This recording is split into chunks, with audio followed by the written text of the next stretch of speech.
الله وبركاته. إن الحمد لله نحمده ونستعينه ونستغفره ونؤمن به ونتوكل عليه ونعوذ بالله من شرور أنفسنا ومن سيئات أعمالنا. من يهده الله فلا مضل له ومن يضلله فلا هادي له. ونشهد أن لا إله إلا الله وحده لا شريك له ونشهد أن محمدا عبده ورسوله. أما بعد فإن خير الحديث كتاب الله وخير الهدي هدي محمد صلى الله عليه وسلم وشر الأمور محدثاتها وكل محدثة بدعة وكل بدعة ضلالة وكل ضلالة في النار. أعوذ بالله من الشيطان الرجيم. بسم الله الرحمن الرحيم.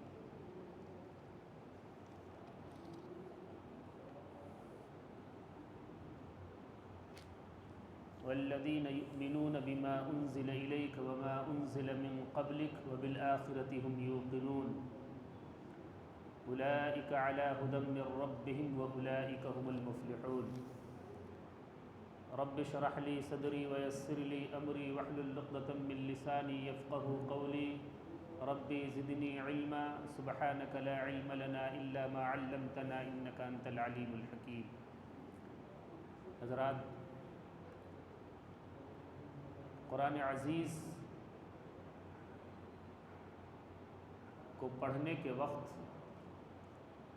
یعنی سورہ بقرہ آپ شروع کریں تو آپ کے ذہن میں اگر ہجرت کی ابتدائی مناظر آپ کے ذہن میں ہوں تو پورا قرآن آسانی سے آپ سمجھتے جائیں گے.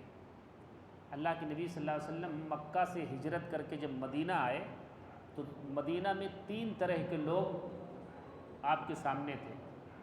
اللہ کے نبی صلی اللہ علیہ وسلم کے سامنے 3 طرح کے لوگ تھے.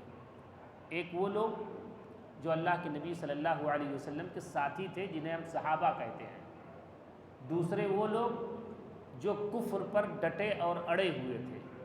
مدینہ کے اندر آئے تو بہت سارے لوگ ایمان نہیں لائے تھے. اور تیسرے لوگ وہ تھے جو اللہ کے نبی صلی اللہ علیہ وسلم کے سامنے مسلمانوں کے سامنے ایمان کا اظہار کرتے تھے لیکن وہ ایمان والے نہیں تھے. اس کو سمجھنا بہت ضروری ہے. دیکھیے اللہ تعالیٰ نے اپنی کتاب کے بارے میں کہا ذالک الکتاب لا ریب فیہ. اس کتاب کے بارے میں کوئی شک اور شبہ نہیں ہے. ھدی للمتقین، یہ متقیوں کے لیے ہدایت ہے. اب متقیوں کے کچھ اوصاف بیان کر دیے ہیں. الذین یؤمنون بالغیب، جو غیب کے اوپر ایمان رکھتے ہیں، نماز قائم کرتے ہیں اور جو کچھ ہم نے دیا ہے اس میں سے خرچ کرتے ہیں. اور والذین یؤمنون بما انزل الیک وما انزل من قبلک، اور جو کچھ آپ پر نازل کیا گیا ہے یعنی قرآن عزیز، اور جو آپ سے پہلے کتابیں نازل کی گئی ہیں اس پر ایمان رکھتے ہیں اور آخرت پر یقین رکھتے ہیں. یہ اللہ تعالیٰ نے کہا یہ جو اتنا کام کرتے ہیں وہ متقی ہیں اور انہی کے لیے یہ قرآن ہدایت کا ذریعہ ہے. اللہ نے آگے کہا اولئک علی ھدی من ربہم، یہی وہ لوگ ہیں جو اپنے رب کی جانب سے ہدایت پر ہیں. واولئک ھم المفلحون، یہی وہ لوگ ہیں جو کامیاب ہونے والے ہیں. یہ صحابہ کی جماعت جو اللہ کے نبی صلی اللہ علیہ وسلم کے ساتھ تھی اس کا تذکرہ ہوا. دوسرے لوگ ان الذین کفروا سواء علیہم اانذرتہم ام لم تنذرہم لا یؤمنون. دوسرے قسم کے لوگ کون تھے؟ ایسے کافر جن کے اوپر اللہ کی آیتیں پڑھنا نہ پڑھنا سواء علیہم، ان پر برابر ہے. انذرتہم، آپ ان کو ڈرائیں، ام لم تنذرہم، یا ان کو نہ ڈرائیں، سواء علیہم برابر ہے. ان پر کوئی فرق پڑنے والا نہیں ہے. اس سے مراد آپ ابو جہل، ابو لہب، ولید، عتبہ، شیبہ، یہ سارے لوگوں کو آپ لے سکتے ہیں کہ ان پر اللہ نے آگے کہا کہ لا یؤمنون، یہ ایمان لانے والے نہیں ہیں. اللہ کے نبی صلی اللہ علیہ وسلم نے پہاڑ پر لوگوں کو اکٹھا کیا اور اللہ رب العالمین کی توحید بیان کی. کہا علی جماعتنا ھذا، کیا اسی لیے جمع کیا تھا ہم سب کو؟ اللہ کے نبی صلی اللہ علیہ وسلم نے دعوت کا کام سب پر کر دیا تھا، سب کے سامنے اللہ کا پیغام پہنچا دیا تھا، لیکن اللہ نے کہا یہ ایسے لوگ ہیں کہ ان پر آپ اللہ کا پیغام پہنچائیں یا نہ پہنچائیں یہ ایمان لانے والے نہیں ہیں۔ ختم اللہ علی قلوبہم وعلی سمعہم، کیوں؟ اللہ نے ان کے دلوں کے اوپر، ان کے کانوں کے اوپر مہر لگا دیا ہے۔ مہر آپ دیکھتے ہیں کسی چیز کے اوپر مہر لگائی جاتی ہے تو اب اس کے اندر کوئی گنجائش نہیں رہتی ہے کہ کوئی چیز اس سے نکالا جائے یا اس کے اندر داخل کیا جائے، اب ان کے اندر کوئی چیز داخل نہیں ہو سکتی ہے۔ اللہ کا کون سا بھی پیغام آپ پہنچائیں یہ اس کو نہ سن سکتے ہیں اور نہ یہ اپنے دلوں کے اندر اس کو محفوظ کر سکتے ہیں۔ وعلی ابصارہم غشاوہ، اور ان کے آنکھوں کے سامنے پردہ پڑ گیا ہے۔ وَلَهُمْ عَذَابٌ أَلِيمٌ، اور ان کے لیے دردناک قسم کا عذاب ہے۔ یہ دو قسم کے لوگ ہو گئے۔ پہلے قسم کے لوگ اہل تقوی کی تعریف کی گئی اور اس سے مراد صحابہ کی جماعت۔ دوسرے لوگ جو کفر پر ڈٹے ہوئے تھے جیسے ابو جہل، ابو لہب، عتبہ، شیبہ، ولید، یہ لوگ ایمان لانے والے نہیں۔ دو قسم کے لوگوں کا تذکرہ ہوا۔ وَمِنَ النَّاسِ مَن يَقُولُ آمَنَّا بِاللَّهِ وَبِالْيَوْمِ الْآخِرِ وَمَا هُمْ بِمُؤْمِنِينَ۔ تیسرے قسم کے لوگ کیسے تھے؟ ان میں سے کچھ لوگ ایسے تھے جو کہتے تھے کہ ہم اللہ کے اوپر ایمان رکھتے ہیں، وَبِالْيَوْمِ الْآخِرِ، اور آخرت کے دن پر ایمان رکھتے ہیں، وَمَا هُمْ بِمُؤْمِنِينَ، اللہ نے کہا لیکن وہ ایمان رکھنے والے نہیں ہیں۔ تو کون سی جماعت ہوئی؟ منافقین کی۔ یہ تیسری جماعت منافقین کی ہوئی۔ وہ اللہ کے نبی صلی اللہ علیہ وسلم کے سامنے ایمان کا اظہار کرتے تھے لیکن اصل میں انہوں نے ایمان کو قبول نہیں کیا تھا۔ اللہ نے کہا یخادعون اللہ والذین آمنوا، وہ دھوکہ دیتے ہیں اللہ کو اور اہل ایمان کو۔ وما یخدعون الا انفسهم، وہ دھوکہ نہیں دیتے ہیں مگر اپنی ذات کو۔ منافقین کس کو دھوکہ دیتے تھے؟ ان کی سازشوں سے یا ان کی غلط روش کی وجہ سے کس کا نقصان ہوا؟ نہ اللہ کے نبی صلی اللہ علیہ وسلم کا نقصان ہوا، نہ دین کا نقصان ہوا، نہ اہل ایمان کا نقصان ہوا، خود ان کا اپنا نقصان اس طرح سے ہوا کہ اللہ نے ان کے بارے میں کہہ دیا ان المنافقین فی الدرک الاسفل من النار، منافقین جہنم کے سب سے نچلے طبقے میں ہوں گے۔ یہ سب سے بڑا نقصان ان کا۔ دھوکہ دینے سے کس کو نقصان ہوا؟ صرف منافقین کو۔ تو یہ تین طرح کے لوگ تھے، الا انفسهم وما یشعرون، لیکن وہ شعور نہیں رکھتے ہیں کہ اپنا کتنا بڑا وہ نقصان کر رہے ہیں۔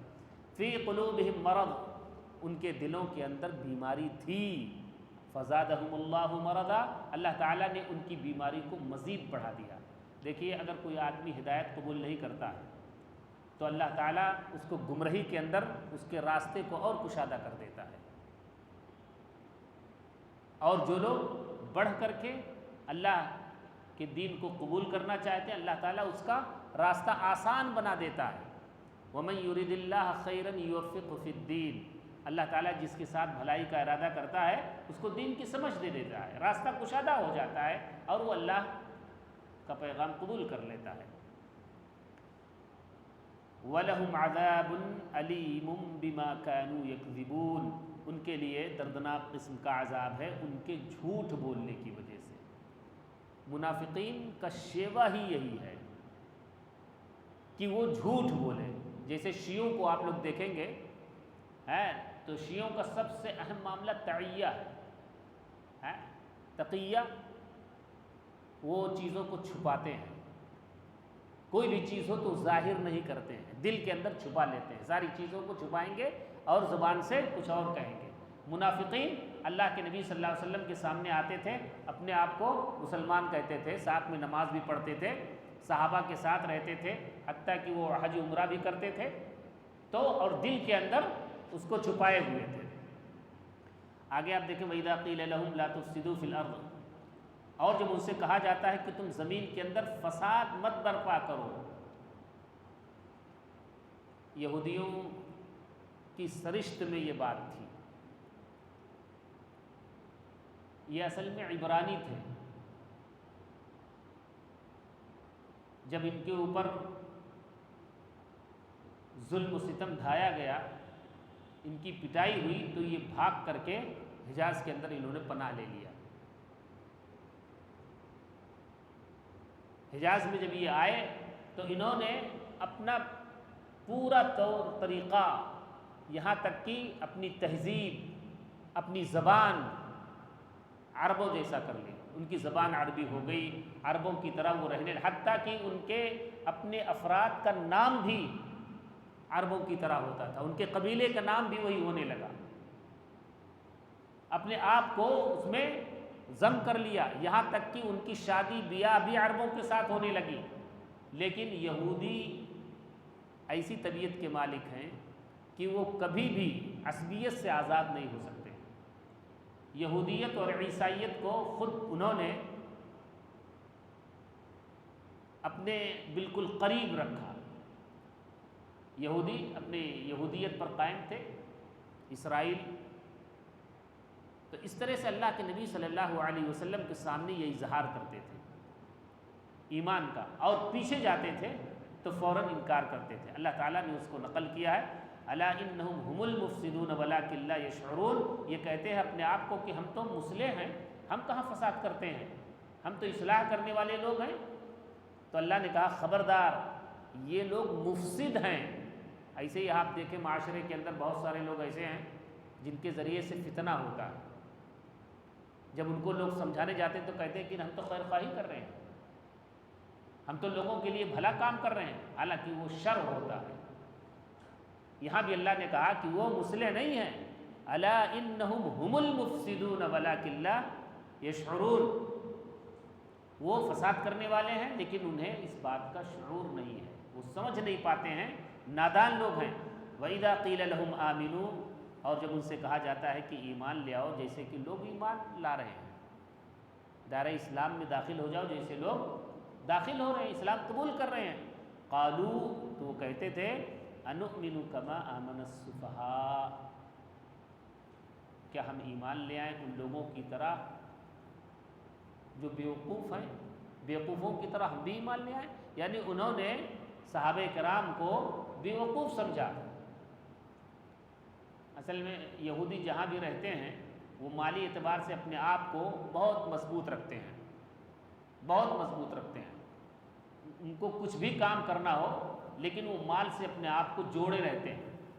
اسی وجہ سے آپ دیکھیں گے کہ سودی کاروبار ان کے یہاں بے پناہ ہوتا ہے. آج بھی عالمی پیمانے پر یہود سودی کاروبار کرتے ہیں اور اسی سے ان کا بزنس چلتا ہے، اور اسی کی وجہ سے وہ دنیا پر حاوی ہے.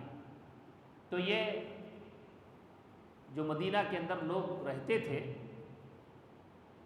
ان کو رقوم تقسیم کرتے تھے، قرض دیا کرتے تھے، اور بڑا بڑا سود ان سے لیتے تھے، دگنا تگنا سود ان سے وصول کرتے تھے. اور بسا اوقات تو اسی سود کی وجہ سے ان کی زمینیں ہتھیا لیتے تھے اور کچھ دنوں تک اس پر قابض رہتے تھے، اور اس کے بعد اس کو اپنے جائیداد کا حصہ سمجھنے لگتے تھے. تو مالی اعتبار سے مضبوط تھے. اوس و خزرج کو یہ آپس میں لڑاتے تھے اور ان کو پیسہ دیتے تھے. اس کا فائدہ ان کو دو طرح کا تھا، ایک تو منافع ان کو ملتا تھا، دوسرے یہ کہ ان کو طاقت پہنچاتے تھے تاکہ وہ کمزور ہو کر کے لڑائی سے باز نہ آ جائیں. تو یہودیوں کی سرشت بڑی عجیب ہے. میں اس کا ایک خاکہ بتاؤں. ابن اسحاق نے حضرت صفیہ رضی اللہ تعالی عنہا سے نقل کیا ہے. حضرت صفیہ بنت اخطب، صفیہ بنت حی بن اخطب اللہ کے نبی صلی اللہ علیہ وسلم کی بیوی تھی. انہوں نے کہا، اپنا واقعہ بیان کیا، اس سے پتہ چلتا ہے کہ یہودی کس مزاج کے ہوتے ہیں. انہوں نے کہا کہ بچپن میں میرے والد اور میرے چچا ابو یاسر یہ مجھ کو بہت لاڈ کرتے تھے، بہت محبت کرتے تھے. اگر میں کچھ بچوں کے ساتھ ان کے سامنے آ گئی تو سب سے پہلے مجھ کو گود میں اٹھا لیتے تھے. ایک روز اللہ کے نبی صلی اللہ علیہ وسلم جب مدینہ میں آئے تو ہمارے والد اور چچا اللہ کے نبی صلی اللہ علیہ وسلم کی خدمت میں حاضر ہوئے. صبح ہی گئے تھے اور آفتاب طلوع ہونے کے بعد، غروب ہونے کے بعد، آفتاب جب غروب ہو گیا تو اللہ کے نبی صلی اللہ علیہ وسلم کی خدمت سے واپس آئے اور بالکل تھکے ہارے تھے، بالکل جیسے لگتا ان میں جان ہی نہیں ہے۔ گھر میں پہنچے تو میرے چچا نے میرے والد سے کہا کہ آپ نے کیا محسوس کیا؟ تو کہا میرے والد نے کہا کہ میں نے بالکل سچ پایا، یعنی جیسے اللہ کے نبی صلی اللہ علیہ وسلم کی باتیں بتائی گئی تھی، آپ کا تعارف کرایا گیا تھا، بالکل ہو بہو وہی ہے، یعنی اللہ کے نبی صلی اللہ علیہ وسلم ہی ہیں۔ تو چچا نے پوچھا میرے والد سے کہ آپ کا کیا خیال ہے؟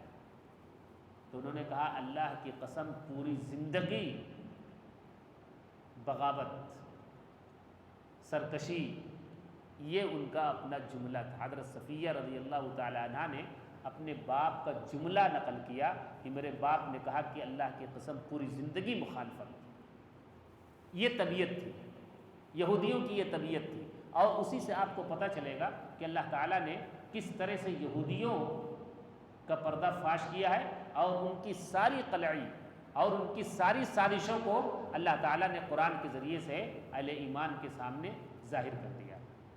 اس کے باوجود آپ دیکھیں گے کہیں نہ کہیں وہ زد مسلمانوں کو ضرور پہنچاتے تھے۔ تو کہا وَإِذَا قِيلَ لَهُمْ آمِنُوا، اور جب ان سے کہا جاتا تھا کہ ایمان لے آؤ جیسا کہ لوگ ایمان لے آئے، قَالُوا أَنُؤْمِنُ كَمَا آمَنَ السُّفَهَاءُ، کیا ہم ایمان لے آئیں ان لوگوں کی طرح جو بیوقوف ہیں، أَلَا إِنَّهُمْ هُمُ السُّفَهَاءُ وَلَٰكِن لَا يَعْلَمُونَ۔ دیکھیے یہ جملہ بتاتا ہے کہ جب بھی کسی بھی صاحب علم کے بارے میں کوئی آدمی کوئی جملہ کہے، کوئی نازیبا حرکت کرے تو فوراً اس کا جواب دینا چاہیے، جیسے اللہ تعالیٰ نے یہاں صحابہ کرام کے بارے میں فوراً جواب دیا، الا انہم ہم السفہاء ولکن لا یعلمون۔ صحابہ بیوقوف نہیں ہیں، انہوں نے تو اپنی ساری چیزوں کو اللہ کی راہ میں قربان کر دیا، حتیٰ کہ اپنی جانیں بھی قربان کر دی، وہ بیوقوف نہیں ہیں۔ یہ لوگ بیوقوف ہیں جو صحابہ کو بیوقوف گردانتے ہیں، بیوقوف کہتے ہیں، یہ لوگ اصل میں بیوقوف ہیں۔ تو اللہ تعالیٰ نے فوراً اس کا جواب دیا۔ پتہ یہ چلا کہ کسی بھی صاحب علم، قرآن و سنت کا عالم، اگر اس کے بارے میں کسی طرح کی کوئی بات کہی جائے تو فوری طور پر اس کا رد کرنا چاہیے، جیسا کہ اللہ تعالیٰ نے کیا۔ وَإِذَا لَقُوا الَّذِينَ آمَنُوا قَالُوا آمَنَّا، اور جب وہ اہل ایمان سے ملتے تو ان سے کہتے ہم بھی ایمان والے ہیں۔ وَإِذَا خَلَوْا إِلَىٰ شَيَاطِينِهِمْ، اور جب وہ تنہائی میں اپنے سرداروں سے ملتے، شیاطین یعنی ان کے اپنے بڑے سردار ائمہ کفر، قَالُوا إِنَّا مَعَكُمْ، تو کہتے کہ ہم تمہارے ساتھ ہیں، إِنَّمَا نَحْنُ مُسْتَهْزِئُونَ، ہم تو ان سے استہزاء کرتے ہیں، ان سے مذاق کرتے ہیں، یہ کہہ کر کے کہ ہم تمہارے ساتھ ہیں، ہم بھی ایمان والے ہیں، یہ کہہ کر کے ہم استہزاء کرتے ہیں۔ تو اللہ رب العالمین نے کہا اللہ یستہزئ بہم، اللہ تعالیٰ ان سے استہزاء کرتا ہے۔ وہ اہل ایمان سے استہزاء نہیں کرتے بلکہ اللہ ان سے استہزاء کرتا ہے۔ وَيَمُدُّهُمْ فِي طُغْيَانِهِمْ يَعْمَهُونَ، اور انہیں ان کی سرکشی میں اور ان کے بہکاوے میں انہیں آزاد چھوڑ دیتا ہے۔ یہ اللہ تعالیٰ کی سب سے بڑی مار ہے کہ کسی بھی انسان کو اس کی اپنی برائی میں آزاد چھوڑ دے۔ ایک ہوتا ہے انسان کوئی گناہ کرتا ہے، اللہ تعالیٰ اسے کوئی ہلکی سی سزا دیتا ہے اور وہ متنبہ ہو جاتا ہے، آگاہ ہو جاتا ہے اور اللہ کی اطاعت قبول کر لیتا ہے۔ وَلَنُذِيقَنَّهُم مِّنَ الْعَذَابِ الْأَدْنَىٰ دُونَ الْعَذَابِ الْأَكْبَرِ لَعَلَّهُمْ يَرْجِعُونَ، ہم قوم عاد، قوم سمود، قوم لوط کی طرح اجتماعی عذاب نہیں بھیجیں گے کہ پوری قوم ہلاک ہو جائے، لیکن چھوٹے چھوٹے عذاب ہم بھیجیں گے۔ کیوں؟ لعلہم یرجعون، تاکہ لوگ اللہ کی طرف پلٹ پڑیں، اللہ کی طرف لوٹ آئیں، اللہ کی اطاعت کو قبول کر لیں۔ تو اللہ کی طرف سے سب سے بڑی سزا یہ ہے کہ اللہ تعالیٰ انسان کو اس کی برائی میں آزاد چھوڑ دے۔ اولئک الذین اشتروا الضلالۃ بالہدی، وہ لوگ جنہوں نے ہدایت کے بدلے گمراہی خرید لیا۔ فما ربحت تجارتهم، تو ان کی تجارت نے انہیں کوئی فائدہ نہیں پہنچایا۔ یہ جو تجارت کرتے تھے کہ ہدایت کو چھوڑ کر کے اور اس ضلالت اور گمراہی کو قبول کرتے تھے، یہ ان کی تجارت ایسی تھی کہ یہ اس سے نفع حاصل نہیں کر سکے۔ دنیا میں بھی رسوائی اٹھائی انہوں نے، اور آخرت میں تو ان کا مقدر اللہ تعالیٰ نے بتا دیا ہے کہ ان المنافقین فی الدرک الاسفل من النار۔ تو انہوں نے اپنی تجارت سے کوئی فائدہ نہیں اٹھایا، وما کانوا مہتدین، اور نہ ہدایت والے ہوئے، ہدایت بھی انہوں نے قبول نہیں کیا۔ تو اس طرح سے اللہ تعالیٰ نے، آپ قرآن کو جب پڑھیں گے تو آپ کو محسوس ہوگا کہ یہ ایک دنیا ہے، اللہ تعالیٰ نے اس میں کس طرح سے اپنے بندوں کو مخاطب کیا ہے اور کس طرح سے اپنے بندوں کی رہنمائی کی ہے۔ بڑی عظیم ترین کتاب ہے۔ حضرت عثمان غنی رضی اللہ تعالیٰ عنہ نے کہا تھا کہ جس آدمی کا دل پاکیزہ ہے وہ قرآن سے کبھی آسودہ نہیں ہوگا۔ آپ قرآن کو 10 بار پڑھیں گے تو 10 مرتبہ آپ کو نئی نئی چیزیں ملیں گی، آدمی کی گہرائی بڑھتی چلی جاتی ہے۔ اللہ رب العالمین کس موقع پر، کس مرحلے پر، کس انداز میں اس قرآن کو نازل کیا ہے، وہ ساری باتیں آدمی کے سمجھ میں آتی رہتی ہیں۔ اب یہاں سورہ بقرہ جو شروع ہوا ہے اس میں اگر یہ ذہن میں رہے کہ اللہ کے نبی صلی اللہ علیہ وسلم کا مدینہ میں پہنچ کر کے کن لوگوں سے واسطہ تھا اور حالات کیا تھے، تو آپ کو قرآن پڑھنے میں بڑی آسانی ہوگی، ساری باتیں بالترتیب آپ کو سمجھ میں آتی جائیں گی۔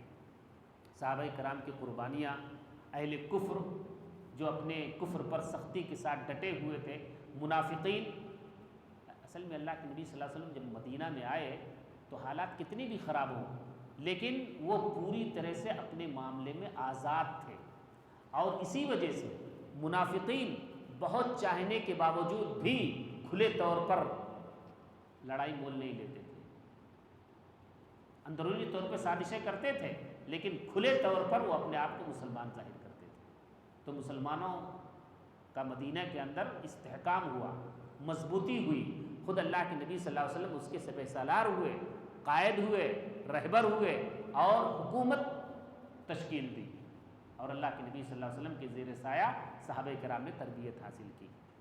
تو یہ قرآن بڑی عظیم کتاب ہے، قرآن سے ہمارا رشتہ بہت گہرا ہونا چاہیے۔ اگر آدمی قرآن پڑھتا ہے تو وہ گویا اللہ رب العالمین سے سرگوشی کرتا ہے، اللہ رب العالمین سے بات کرتا ہے۔ یہ کتنی بڑی نعمت ہے اللہ کی جانب سے کہ اللہ ہمارے سامنے موجود نہیں ہے لیکن اللہ کا کلام ہمارے سامنے موجود ہے۔